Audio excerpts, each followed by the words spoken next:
பொன்மனச்செம்மல் புரட்சி தலைவர் எம்ஜிஆர் அவர்களை வணங்கி, எங்களை வாழ வைத்த தெய்வம், குடும்ப தெய்வம், இதய தெய்வம் மாண்புமிகு அம்மா அவர்களை வணங்கி,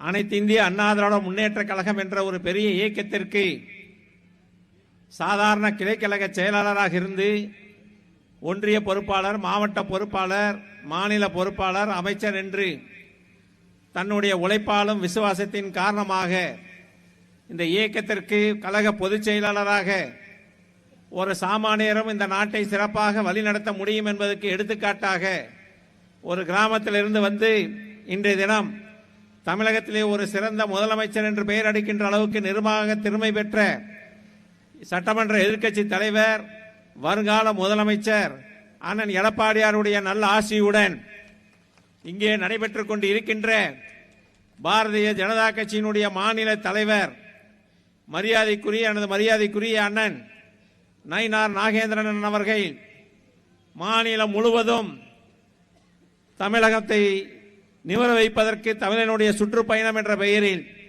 மிக சிறப்பாக ஒவ்வொரு பகுதியிலுமே வருகை தந்து இன்றைய தினம் நாமக்கல் மாவட்டத்திற்கு வருகை தந்து சிறப்புரையாற்றுகின்ற இந்த கூட்டத்திற்கு வருகை தந்திருக்கின்ற அண்ணன் அவர்களை வணங்கி, இந்த கூட்டத்தை சிறப்பாக ஏற்பாடு செய்து அனைத்து இந்திய அண்ணா திராவிட முன்னேற்ற கழகமும் பாரதிய ஜனதா கட்சியும் கூட்டணி சேர்ந்ததால் திமுக எந்த அளவுக்கு பயந்து கிடக்கிறது என்பதற்கு எடுத்துக்காட்டாக இன்று நாமக்கல்லிலே ஒரு சிறப்பான மாநாட்டை போல சிறப்பாக ஏற்பாடு செய்து வரவேற்புரையாற்றி அமர்ந்திருக்கின்ற நாமக்கல் பாரதிய ஜனதா கட்சியினுடைய மேற்கு மாவட்ட கழக தலைவர் அன்பு சகோதரர் சரவணன் அவர்களே, இங்கே எனக்கு முன்பாக ஒரு நிமிடம் என்றால் கரெக்டாக ஒரு நிமிடத்திலே பேசி அமர்ந்திருக்கின்ற மாநில துணைத் தலைவர் எங்களது மரியாதைக்குரிய அருமை அண்ணன் KPR அவர்களே, அதே போல ஒரே நிமிடத்தில் பேசி அமர்ந்திருக்கின்ற மாநில துணைத் தலைவரும் முன்னாள் துணை சபாநாயகருமான மரியாதைக்குரிய அண்ணன் VP துரைசாமி அவர்களே,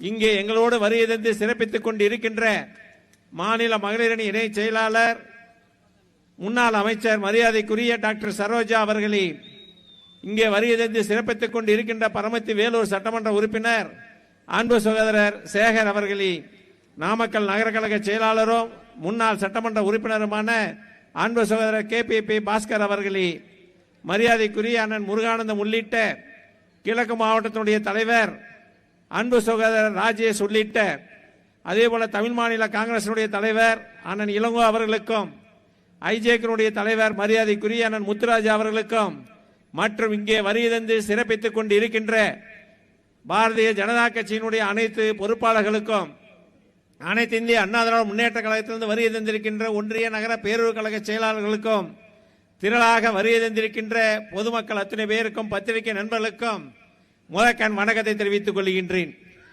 இன்றைய தினம் நடைபெறுகின்ற இந்த கூட்டம் என்பது இங்கே பேசியவர்கள் சொன்னதை போல நாமக்கல் மாவட்டம் என்று சொன்னால் அனைத்து இந்திய அண்ணா திராவிட முன்னேற்ற கழகத்துடைய கோட்டை என்று சொல்கின்ற வகையிலே இன்று அந்த கோட்டைக்கு மகுடம் சேர்க்கின்ற வகையிலே பாரதிய ஜனதா கட்சியும் நம்மோடு இணைந்து அண்ணன் எடப்பாடியாரை முதலமைச்சர் ஆக்க வேண்டும் என்பதற்காக இன்று மாநில தலைவர் அண்ணன் நயினார் நாகேந்திரன் அவர்கள் பிரச்சாரத்துக்கு வருகிறார் என்று சொன்னவுடன் அலைகடலென இங்கே வந்திருக்கின்றார்கள்.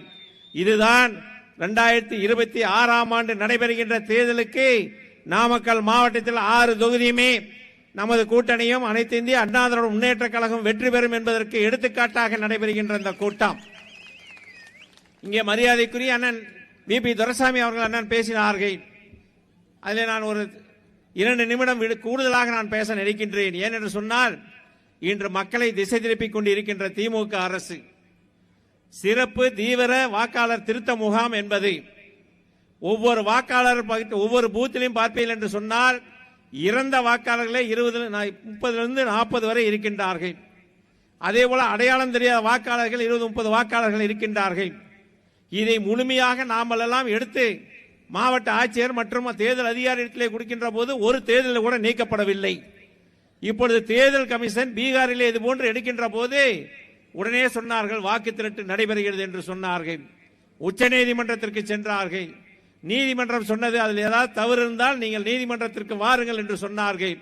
அது முழுமையாக முடிந்து வாக்காளர் பட்டியல் வெளியிட்டதற்கு பின்னால் இன்று யாருமே நீதிமன்றத்திற்கு செல்லவில்லை என்று சொன்னால் தேர்தல் கமிஷன் எந்த அளவுக்கு நேர்மையாக செயல்பட்டிருக்கிறது என்பதற்கு இதைவிட வேறு உதாரணம் இல்லை.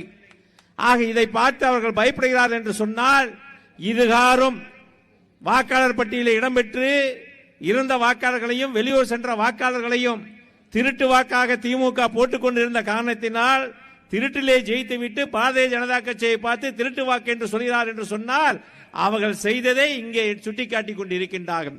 எங்களை பொறுத்தவரை எங்களுடைய பொதுச் செயலாளர் எடப்பாடியார் அவர்கள் இந்த எஸ்ஆர்ஐ வரவேற்றிருக்கின்றார்கள். அதே போல பாரதிய ஜனதா கட்சியும் வரவேற்கின்றது. இதை முழுமையாக வரவேற்கின்றோம். ஏன் என்று சொன்னால், இந்த பட்டியல் வந்தது என்று சொன்னால் 50% இந்த கூட்டணி வெற்றி பெற்றதை போல் ஆகிவிடும். உண்மையான வாக்காளர்கள் இருப்பார்கள், நமக்கு உண்மையாக வாக்களிக்கின்றவர் இருப்பார்கள். ஆக அதனால் தான் இவர்கள் எதிர்த்துக் கொண்டு இருக்கின்றார்கள். இதுல என்ன, இருந்த வாக்காளர்கள் நீக்குவதற்கு அவர்களுக்கு என்ன கஷ்டம்? அடையாளம் தெரியாத வாக்காளர் நீக்குவதில் என்ன கஷ்டம்? எதற்காக எதிர்க்கின்றார்கள்? அப்ப எதிர்ப்பதனுடைய நோக்கம் என்ன? திருட்டோட்டு போட வேண்டும். அதிகாரி அவர்கள் கையிலே இருக்கின்றார்கள். அந்த பூசிலிப்பை வாங்கி அந்த வாக்குகளை நாம் திருட்டோட்டாக போட்டு வெற்றி பெற வேண்டும் என்ற எண்ணத்திலே தானே இந்த சிறப்பு தீவிர வாக்காளர் முகாமை வேண்டாம் என்று சொல்கிறார்கள். நெஞ்சிலே நேர்மை இருக்கின்றது. அனைத்து இந்திய அண்ணா திராவிட முன்னேற்ற கழகத்திற்கும் பாரதிய ஜனதா கட்சிக்கும் தீவிர திருப்பு முகாம் நடந்ததுக்கு பின்னால் யாராவது பாதிக்கப்பட்டிருந்தால் அதில் நீங்கள் எங்களுக்கு மனுவாக கொடுக்கலாம் என்று தேர்தல் கமிஷன் சொல்லி இருக்கின்றது. இதற்கு மேல் என்ன விளக்க வேண்டும்? இதற்கு நீதிமன்றம் என்னதற்கு செல்ல வேண்டும்?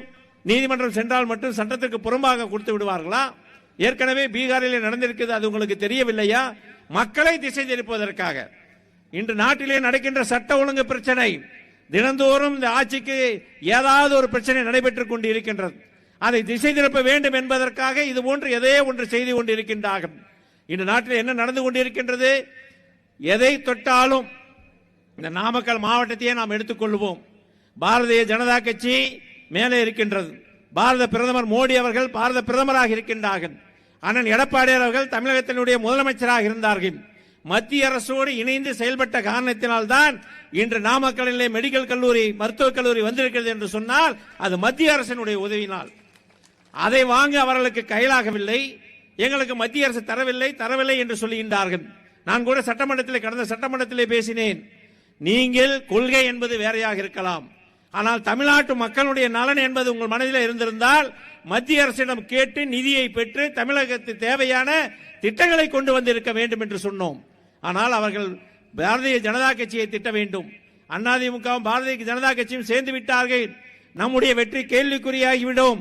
ஆகையால் இது எப்படியாவது பிரிக்க வேண்டும் என்று பார்க்கின்றார்கள். எந்த சூழ்நிலையிலும் அண்ணன் எடப்பாடியார் தான் தமிழகத்தினுடைய முதலமைச்சர். பாரதிய ஜனதா கட்சியினுடைய ஆதரவோடு நிச்சயமாக தமிழகத்திலே ஆளுங்கட்சியாக வர இருக்கின்றோம். ஏனென்று சொன்னால் இந்த ஆட்சி எப்பொழுது போகும் என்று செல்லுகின்ற பகுதியெல்லாம் மக்கள் கேட்டுக்கொண்டு இருக்கின்றார்கள். எப்பொழுது நீங்கள் ஆட்சிக்கு வருவீர்கள் என்று கேட்கிறார் என்று சொன்னால், அண்ணன் அவர்கள் இதற்கு ஒரு மாதத்துக்கு முன்பாக இதே போன்ற பிரச்சாரத்துக்கு வந்தார்கள். 6 தொகுதியும் வருகின்ற போது அண்ணன் கேபிஆர் கூட வந்தார், ராஜேஷ் வந்தார், அதே போல சரவணன் வந்தார்கள். அலைகடலான ஒவ்வொரு தொகுதியிலும் 50,000 பேர் வந்தார்கள். 50,000 பேர் வருகிறார் என்று சொன்னால் அதற்கு என்ன காரணம்? திமுக ஆட்சி போக வேண்டும், மீண்டும் அதிமுக ஆட்சி பாரதிய ஜனதா கட்சியுடைய ஆதரவோடு வர வேண்டும் என்பதற்காக இவ்வளவு பேர் வருகிறார் என்று சொன்னால் அதுதான் மக்களுடைய எண்ணம், அதுதான் மக்களுடைய பிரதிபலிப்பு. அதனால் தான் இவ்வளவு கூட்டம், இன்றைய தினம் இவ்வளவு கூட்டம் வந்திருக்கிறது என்று சொன்னால் இந்த கூட்டணி வெற்றி பெற வேண்டும் என்பதற்காக வந்திருக்கின்றார்கள். எதற்காக மத்திய அரசு எதிர்க்கின்றார்கள்? தமிழகத்திற்கு தேவையான திட்டங்களை பெற்று தருவதற்கு அவர்களுக்கு தகுதி இல்லை. எதை சொல்றது? பாரதிய ஜனதா கட்சியை திட்டினால் என்று சொன்னால் சிறுபான்மை வாக்கை பெறலாம் என்பதற்காக தொடர்ந்து திட்டிக் கொண்டு இருக்கின்றார்கள். ஆனால் இவர்கள் சொல்வதை, பாரதிய ஜனதா கட்சியினுடைய தலைவர்கள் சொல்வதை போல இரட்டை இன்ஜின் இருந்தால் மட்டும்தான் ஒரு மாநிலம் வளர்ச்சி பெறும். அதற்கு தமிழகம் ஒரு முன்னுதாரணமாக இருந்திருக்கின்றது. காங்கிரஸ் ஆட்சியில் இருக்கின்ற போது கூட 4 ஆண்டு காலம் மத்திய அரசுக்கு தேவையான திட்டங்களை நாங்கள் கெட்டு பெற்றிருக்கின்றோம் அம்மா அவர்கள் இருக்கின்ற போது.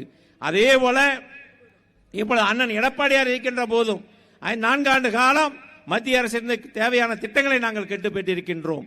அப்படி என்று சொன்னால் வளர்ச்சி அடையும். இவர்கள் எதை பேசிவிட்டு இப்பொழுது கடனாக்கிவிட்டு தமிழகத்தை 75 ஆண்டு காலம் சுதந்திரம் பெற்றதிலிருந்து மொத்தமே 5 லட்சம் கோடி கடன்.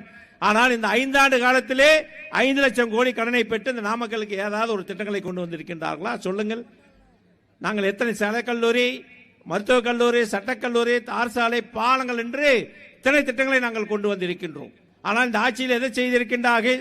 இவர்கள் கொண்டு வந்த ஒரே திட்டம் என்ன திட்டம் என்று சொன்னால் கள்ளச்சாராயம் ஒரு பக்கம், அதே போல போதைப் பொருள் கஞ்சா என்ற ஒரு பக்கம். இன்று தமிழகத்திலே போதை மாநிலமாக திகழ்கிறது என்று சொன்னால் அது திமுக ஆட்சி வந்ததுக்கு பின்னால் தான். அம்மா அவர்கள் இருக்கின்ற போதும் அண்ணன் எடப்பாடியார் இருக்கின்ற போதும் தமிழகத்திலே சட்டத்தின் ஆட்சி நடைபெற்றது.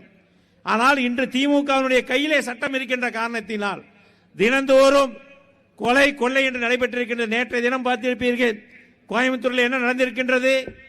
ஒரு பெண்ணை 3 ஆண்கள் சேர்ந்து அதை கற்பழித்து அந்த அளவுக்கு இன்று சட்டம் ஒழுங்கு கெட்டிருக்கிறது என்று சொன்னால் அதுக்கு என்ன காரணம் என்று சொன்னால் இந்த ஆட்சியாளர்களை கண்டு ரவுடிகளுக்கு பயம் இல்லாத காரணத்தினால்தான் இது போன்ற சூழ்நிலை நடந்து கொண்டு இருக்கின்றது. ஆக வருகின்ற காலம் அனைத்து இந்திய அண்ணா திராவிட முன்னேற்ற கழக அண்ணன் எடப்பாடியார் மீண்டும் முதலமைச்சராக வர வேண்டும். அப்பொழுதுதான் தமிழகத்திலே சட்டம் ஒழுங்கு பாதுகாக்கப்படும், பெண்களுக்கு பாதுகாப்பு வழங்கப்படும். உங்களுடைய குழந்தைகளுடைய எதிர்காலத்தை நீங்கள் நினைத்து பாருங்கள். நம்முடைய குழந்தைகள் நல்லவர்கள் தான். பள்ளிக்கு செல்கின்ற போது சிறார்கள் வயதின் காரணமாக யாராவது ஒருவர் அந்த கஞ்சா பழக்கத்துக்கு அடிமையாக இருந்தால் அந்த குழந்தைகளுக்கு கொடுத்து பழக்கி விட்டார் என்று சொன்னால் அது கல்லூரி வரை சென்று விட்டால் மீண்டும் நாம் திருத்த முடியாத சூழ்நிலை உருவாகிவிடும். ஆக நம்முடைய குழந்தைகளை பாதுகாக்க வேண்டும், பெண்களை பாதுகாக்க வேண்டும், சட்டத்தின் ஆட்சி நடைபெற வேண்டும் என்று சொன்னால் அண்ணன் எடப்பாடியார் மீண்டும் முதலமைச்சராக வர வேண்டும். பாரதிய ஜனதா கட்சி கூட்டணி எங்களுடைய கூட்டணி அமோக வெற்றி பெறும் என்று சொல்லி மிக சிறப்பாக ஏற்பாடு செய்திருக்கின்ற மாவட்ட தலைவர் அவர்களுக்கும் இங்கே சிறப்புரையாற்ற வந்திருக்கின்ற மரியாதைக்குரிய அண்ணன் நயினார் நாகேந்திரன் அவர்களுக்கும் நன்றியை கூறி விடைபெறுகிறேன். நன்றி, வணக்கம்.